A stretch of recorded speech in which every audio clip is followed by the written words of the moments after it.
హైదరాబాద్లో real estate market కుప్పకూలిపోయింది. ఏకంగా 47% market పడిపోయినటువంటి నేపథ్యంలో హైదరాబాద్లో ఉన్నటువంటి కస్టమర్లు ఇక్కడ అసలు ఇల్లు కొనాలా వద్దా అనేటువంటి సందిగ్ధావస్థలో ఉన్నటువంటి నేపథ్యంలో ఈ అంశం మీద మనం పూర్తి స్థాయిలో విశ్లేషణ చేసుకుందాం. ప్రస్తుతం మనతో పాటు ఉన్నారు ప్రముఖ రియల్ ఎస్టేట్ ఎక్స్పర్ట్, ప్రముఖ రాజకీయ విశ్లేషకులు కృష్ణకుమారి గారు. మేడంతో మాట్లాడదాం. మేడం నమస్తే. మేడం నమస్తే. హైదరాబాద్లో రియల్ ఎస్టేట్ కుప్పకూలిపోయింది. 47% మార్కెట్ పడిపోయింది. ఈ నేపథ్యంలో చాలామంది కస్టమర్లు ఇప్పుడు అసలు ఇక్కడ ఇల్లు కొనాలా వద్దా అనేటువంటి సందిగ్ధావస్థలు అయితే ఉన్నారు. ఏంటి మేడం అసలు ఈ పరిస్థితికి కారణం ఏంటి? ఇప్పుడు తీసుకోవచ్చా ఇల్లు అంటే ఏం చెప్తారు? అంటే మన స్థానికమైన పరిస్థితులు, మేడం దేశీయంగా ఉన్న పరిస్థితులు, అంతర్జాతీయంగా ఉన్న పరిస్థితులు ఎప్పుడైనా సరే రియల్ ఎస్టేట్ మార్కెట్ని ప్రభావితం చేస్తాయి. మనమేమో అనుకుంటాము జనాల దగ్గర డబ్బులు లేవు అందుకే కొనట్లేదు అనుకుంటాం. జనాల దగ్గర డబ్బులు ఉండకపోవటానికి వాళ్ళ వ్యక్తిగత కారణాలు ఉంటాయి, అలాగే బిజినెస్ రీజన్స్ ఉంటాయి, అలాగే దేశంలో ప్రభుత్వంలో ఉన్న వాళ్ళు తీసుకునే నిర్ణయాలు, అలాగే అంతర్జాతీయంగా అధికారంలో ఉన్న నాయకులు తీసుకునే నిర్ణయాలు అన్నీ కలగాపులంగా అయ్యి మనకి చివరికి ఈ రియల్ ఎస్టేట్ పెరిగిందనో తగ్గిపోయిందను అనే ఒక మాట వస్తుంది తప్పితే దీనికి ఇదమిద్దంగా ఈ ఒక్కటే కారణం అనేది ఉండదు. అయితే ఏ విషయంలోనైనా సరే ప్రతి 7-8 సంవత్సరాలకి వాతావరణంలో మార్పులు వచ్చినట్లే రియల్ ఎస్టేట్లో కావచ్చు, ఫార్మాలో కావచ్చు, మిల్లర్స్ దాంట్లో కావచ్చు, ఏ రంగంలో అయినా మార్పులు వస్తాయి అంటారు. సినిమాల్లో కావచ్చు, ఒక కుదుపు వస్తుంది. ఓకే, ఈ కుదుపు వచ్చిన సమయానికి ఇంకా వేరే ఫ్యాక్టర్స్ కూడా కలిసినాయి అనుకోండి, అది ఇంకా ఎక్కువ కుదుపు అవుతుంది. ఇప్పుడు ఈరోజు మన హైదరాబాద్ గురించి, తెలంగాణ ప్రాంతం గురించి మనం చూసుకుంటే గనక స్థానికంగా ఉన్న పరిస్థితులు ఏంటి అని చూస్తే మేడం గత 10 సంవత్సరాల్లో అధికారంలో ఉన్న టీఆర్ఎస్ పార్టీ విపరీతంగా మార్కెట్ని పెంచింది. ఎగ్జాక్ట్లీ, ఇది కృత్రిమ పెంపు. కోకాపేట ఉదాహరణ కోకాపేట. ఈ వాళ్ళు ఏం చేస్తారు అంటే ఒక చోట ఆక్షన్ వేస్తారు. ఈ ఆక్షన్స్ కూడా చాలా పెద్ద జిమ్మిక్కులు. ఓకే, ఏం చేస్తారంటే పెద్ద కంపెనీలు ఒక 2-3 లేకపోతే కొంతమంది అనామకమైన వ్యక్తులు ఒక 4-5 సడన్గా వచ్చేసి వేలంపాటను పెంచుతారు. మేడం మనం ఏం చూస్తాము, మోకిలాలో గజం 1,00,000 రూపాయలు అయింది, 1,00,000 రూపాయలకి పాడారు. ఈ 1,00,000 రూపాయలకి పాడారు అన్న వాళ్ళు రిజిస్ట్రేషన్ చేసుకున్నారా లేదా అని మనం ఎప్పుడు వెరిఫై చేయం. అవును, వార్తల్లో కూడా చెప్పరు, పాడిందే చెబుతారు. కానీ ఇది ఈ ఆక్షన్స్ స్టార్ట్ అయినప్పటి నుంచి ఉంది ఈ జాడ్యం. కాకపోతే అది ఇప్పుడు ఎక్కువైపోయింది. ఆ పక్కనే రాజకీయ నాయకులకు ఆస్తులు ఉండటం, ఇక్కడ ఈ ఆక్షన్ అయ్యింది, ఈ రేట్ వచ్చింది అనగానే ఆ పక్క భూముల్ని రేట్లు పెంచుకోవటం, అమ్మేసుకొని వాళ్ళు సొమ్ము చేసుకుని మళ్ళీ వేరే ప్రాంతానికి వెళ్ళిపోతారు. కానీ అసలు నష్టపోయేది ఎవరు అంటే తెలుసో తెలియకో ఆ రాజకీయ నాయకుల ప్రాపర్టీలు కొన్నవాళ్ళు. ఇదే లేఅవుట్లో ఈ హై రేట్ పెట్టి ఆక్షన్లో కొనుక్కున్న లేఅవుట్లో మామూలుగా కొనుక్కున్న వ్యక్తిగతమైన వ్యక్తులు ఎవరైతే ఉంటారో వాళ్ళు నష్టపోతారు. ఓకే, అయితే ఒకప్పుడు ఎలా ఉండేదంటే ఈ గవర్నమెంట్ ఆక్షన్స్ చంద్రబాబు నాయుడు గారు స్టార్ట్ చేశారు ఒక రకంగా. 98, 99, 2000, 2001 ఆ ప్రాంతంలో విపరీతంగా ఆక్షన్స్ జరిగినాయి. ఓకే, ఆయన హుడా లేఅవుట్స్ పేరుతోటి అశ్విని అని, భరణి అని, కృతిక అని ఆ గవర్నమెంట్ ల్యాండ్స్ ఉన్న చోటల్లా వాటిని బాగా డెవలప్ చేసి రోడ్లు అన్నీ వేసేసి, రోడ్ల పక్కన చెట్లు, ఎలక్ట్రిసిటీ, డ్రైనేజ్ సిస్టమ్ అంతా చేసేసి అమ్ముతుంటే అప్పట్లో అమెరికాలో కానీ, దుబాయ్లో ఉన్నవాళ్ళు కానీ, లేదు వేరే ఇంకే కంట్రీలో ఉన్నవాళ్ళు కానీ, యూకేలో ఉన్నవాళ్ళు కానీ అక్కడ ప్రాపర్టీస్ కొనుక్కునేవాళ్ళు కాదు ఎక్కువ. ఓకే, అలాంటి వాళ్ళు ఇక్కడ ఎన్ఆర్ఐస్ కొనేవాళ్ళు.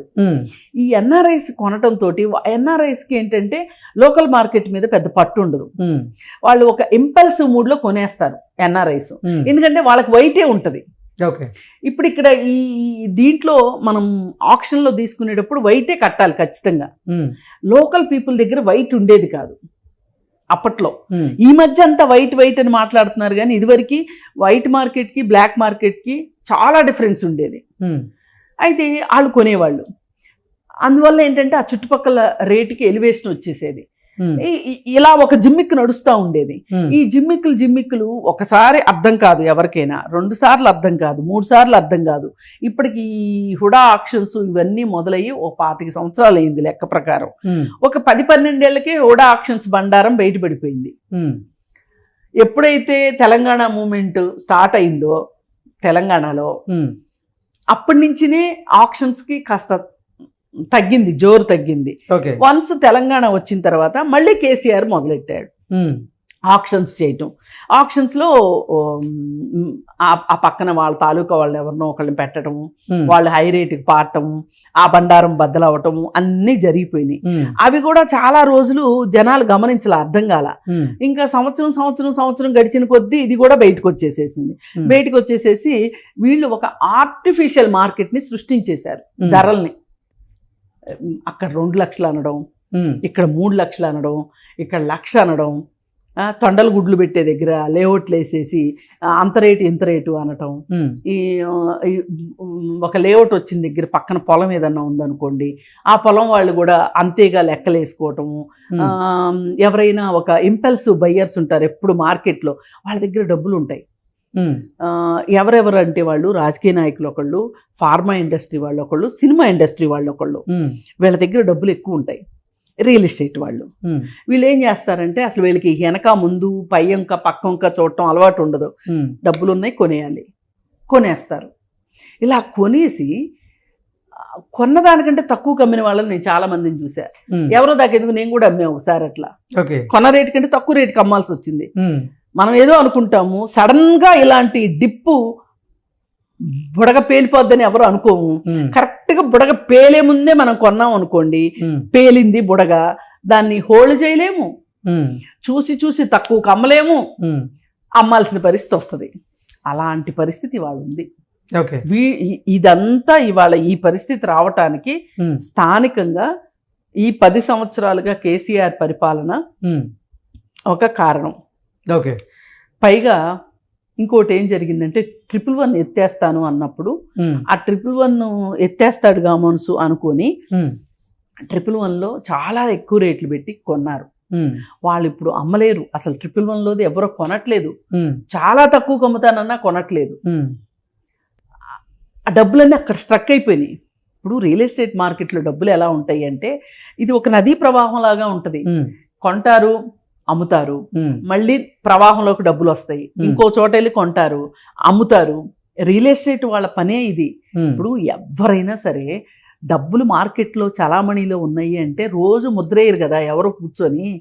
ఇప్పుడు నేను కొంటాను, మీకు అమ్ముతాను, మీ దగ్గర డబ్బులు నా దగ్గరకు వస్తాయి, నేను ఇంకొకళ్ళకి అమ్ముతాను, ఇంకొక ల్యాండ్ నేను కొంటాను, నా దగ్గర ఉన్న డబ్బులు ఇంకొకళ్ళ దగ్గరికి వెళ్తాయి.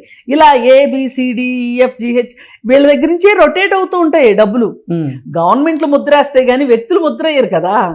ఇప్పుడు ఆ చలామణి తగ్గిపోయింది, ఎందుకంటే అమ్మకాలు కొనుగోళ్లు తగ్గినాయి కాబట్టి. అసలు మరి ఈ అమ్మకాలు కొనుగోళ్లు ఎలా తగ్గినాయి, ఎలా పెరిగినాయి అని అనుకోవటానికి ఎవరెవరో నైట్ ఫ్రాంక్ లాంటి వాళ్ళు చెప్పారనో లేకపోతే ఇంకోటో కాదండి.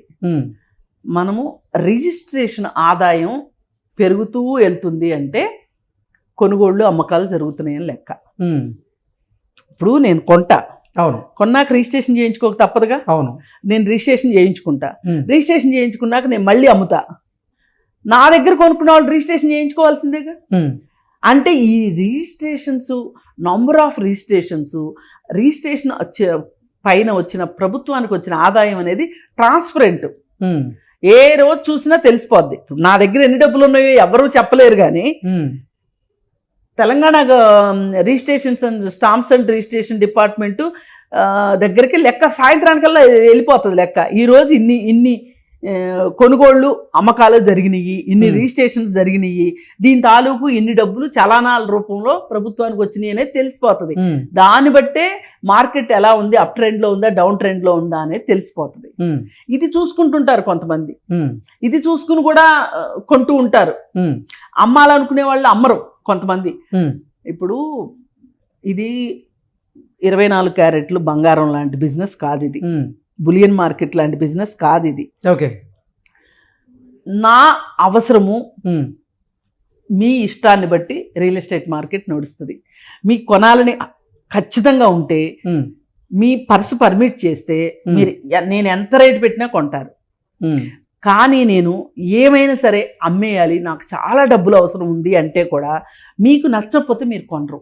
ఎగ్జాక్ట్లీ. ఇది ఒక షర్ట్ కాదు, ఒక నగ కాదు. ఇవాళ ఒక ప్రాపర్టీ అంటే మినిమం ₹1,00,00,000 అయిపోయింది. ఒక అపార్ట్మెంట్ అయినా ₹1,00,00,000 అయిపోయింది, ఒక స్థలం అయినా మినిమం ₹1,00,00,000 అయిపోయింది. ₹1,00,00,000కి అసలు స్థలాలు దొరకట్లేదు ఎక్కడ. కనీసం 2 కోట్లు పెడితే గానీ ఒక స్థలం ఎక్కడి నుంచి కొంటారండి? 2 కోట్లు పెట్టి స్థలాలు ఎక్కడి నుంచి వస్తాయి డబ్బులు? ముందే అనుకున్నాం మనం ప్రింట్ వేయలేదు అని. మనం ఇంకెక్కడన్నా ఎప్పుడో పాతకాలం రోజుల్లో తక్కువ రేటు కొన్న భూమి ఇప్పుడు రేట్ ఎక్కువ వస్తే అది అమ్మితే ఇది కాల ప్రవాహంలో వచ్చే మార్పు, మీరు నేను తీసుకొచ్చిన మార్పు కాదు ఇది. ఇప్పుడు ఎప్పుడో మా తాత గజం ₹50 కొన్నారు అనుకుందాం. అసలు జూబ్లీ హిల్స్ లేఅవుట్ రేట్ ఎంతో మీకు తెలుసా? ఫస్ట్ పెట్టినప్పుడు ₹2 గజం. ఎవరన్నా ఊహిస్తారా? ఆ ₹2 గజానికి కొన్న ఒక తాత మనవడికి గిఫ్ట్ గా ఒక ప్లాట్ ఇచ్చాడు అనుకోండి, అమ్మితే ఇప్పుడు 12-13 కోట్లు వస్తున్నాయి. ఈ 12-13 కోట్లు ఏం చేస్తాడు? అరే భూమి మీద ఇంత లాభం వచ్చింది మా తాత కొంటే, నేను మళ్ళీ మా మనవడికి దీన్ని 100 కోట్లు చెయ్యాలి అని ఈ మనవడు ఆలోచించాడు అనుకోండి. ఇప్పుడు తినేసి తాగేసి బెంచ్ కారు కొనేసేసి అవజేసే వాళ్ళ సంగతి, క్యాసినో వాళ్ళు అవజేసే వాళ్ళ సంగతి నేను మాట్లాడట్లా. మళ్ళీ ఫ్యూచర్ని ఆలోచించే వాళ్ళ గురించి మాట్లాడుతున్నా. ఈ పెద్ద మనిషి ఏం చేస్తాడు, ఈ మనవడు ఏం చేస్తాడు? కొంచెం ఊరి చివరికి వెళ్ళి 100 ఎకరాలు వస్తుంది ఆ డబ్బులకి, 100 ఎకరాలు కొంటాడు. ఈ 100 ఎకరాలు కొన్న తర్వాత 15 ఏళ్ళు, 20 ఏళ్ళు, 25 ఏళ్ళు, 30 ఏళ్ళు పోయిన తర్వాత నిజంగానే అతను అనుకున్నట్లు అది 100 కోట్లు అవుద్ది. కానీ ఈ రాజకీయ నాయకులు కానీ ఈ రియల్ ఎస్టేట్ వ్యాపారులు కానీ ఏమనుకుంటారంటే, అసలు ప్రపంచం అంతా మా వల్లే ముందుకెళ్ళిపోతుంది, మా కాళ్ళ కింద చక్రాలు ఉన్నాయి, మేమే నడిపించేస్తున్నామని మన భ్రమంలో పెడతారు. కానీ ఇంటర్నేషనల్ ఎఫెక్ట్స్ వల్ల కావచ్చు, నేషనల్ పాలసీల వల్ల కావచ్చు, లోకల్గా ఉన్న డిమాండ్ బట్టి ఈ రేట్లు పెరుగుతూ ఉంటాయి. ఓకే మేడం, మీరు చెప్పినట్లుగా గత పాలకుల వల్లే హైదరాబాద్లో రియల్ ఎస్టేట్ మార్కెట్ కనుక కుప్పకూలి ఉంటే, కుప్పకూలిందల్లా రేట్లు విపరీతంగా పెంచారు. Okay, high rise apartments culture తీసుకొచ్చారు వీళ్ళు. ఒకప్పుడు ఉండింది, దాన్ని వీళ్ళు ఇంకా ఎక్కువ చేశారు. ఈ చేసేసరికి ఏమైపోయిందంటే, ఈ హై రైజ్ అవసరం ఉన్నా లేకపోయినా ప్రతి వాళ్ళు హై రైజ్ లో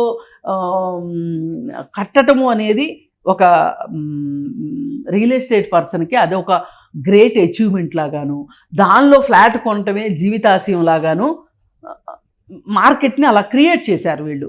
క్రియేట్ చేసేసరికి నిజంగానే స్టార్టింగ్లో వచ్చిన వాళ్ళు ఎర్లీ బర్డ్స్ ఆ ఎఫెక్ట్ని హ్యాపీగా ఎంజాయ్ చేశారు.